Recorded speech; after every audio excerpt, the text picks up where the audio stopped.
బాపట్ల జిల్లాలోని దారుణ ఘటన చోటు చేసుకుంది.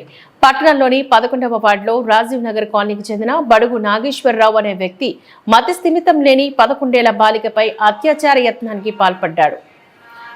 వెంటనే గమనించిన కుటుంబ సభ్యులు బాధితురాన్ని బాపట్ల ఏరియా ఆసుపత్రికి తరలించారు.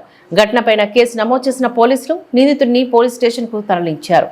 అనంతరం బాధితురాలను టీడీజీ జిల్లా మహిళా అధ్యక్షురాలు సరోజిని పరామర్శించారు.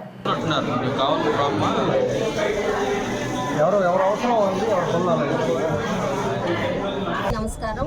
ఈరోజు 11 గంటలకి ఇందిరానగర్లో ఆర్ట్స్ కాలేజీ వెనక ఇందిరానగర్లో ఒక 10 నుండి 11 సంవత్సరాలు ఉంటుంది పాపకి సుమారు వయసు.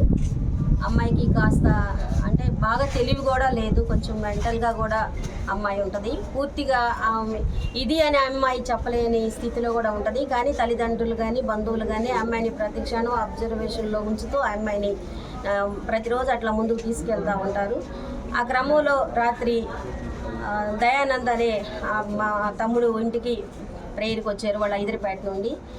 అక్కడ ప్రేయర్ అయిపోయింది. రాత్రి గడిచిపోయినాక ఉదయం 11 గంటల టైంలో ఆడుకుంటూ ఉన్న సమయంలో పక్కింటికి ఆ అమ్మాయి వెళ్ళడం జరిగిందా లేకపోతే అతను తీసుకెళ్ళాడా అమ్మాయి దగ్గర నుండి పూర్తి సమాచారం ఇంకా లేదు.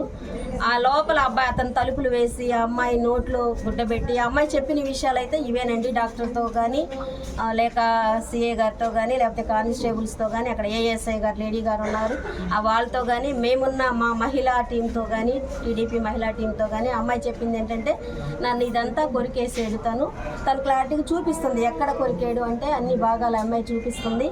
నా నోట్లో గుడ్డ పెట్టాడు, నన్ను కొరికాడు, నా స్కర్ట్ కిందకి లాగేసాడు, డ్రాయర్ ఇప్పేసాడు అని అమ్మాయి మరి తనకు తెలిసిన విషయాలు మాత్రమే చెప్పగలుగుతుంది. ఇది నిజంగా చాలా దౌర్భాగ్యం అని చెప్పాలి, చాలా అన్యాయం. ఎందుకంటే అతని వయసు దాదాపు 50 సంవత్సరాల పైన ఉంటాయి.